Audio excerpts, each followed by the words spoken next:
Davom etamiz. Bugungi texnika-texnologiya asrida hayotimizni internetsiz tasavvur qila olmaymiz.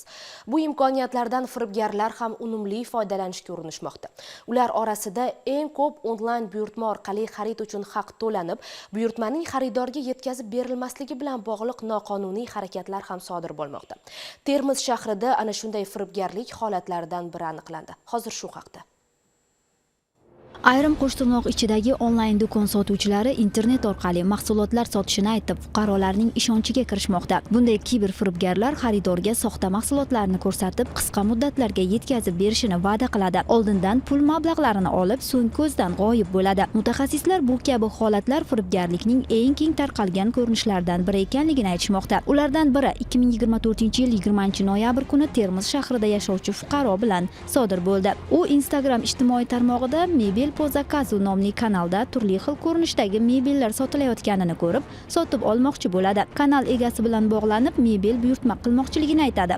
Fuqaro tanlagan mebel 12 millionligi va yarmini, ya'ni 6 million so'mni oldindan to'lov qilishini aytadi.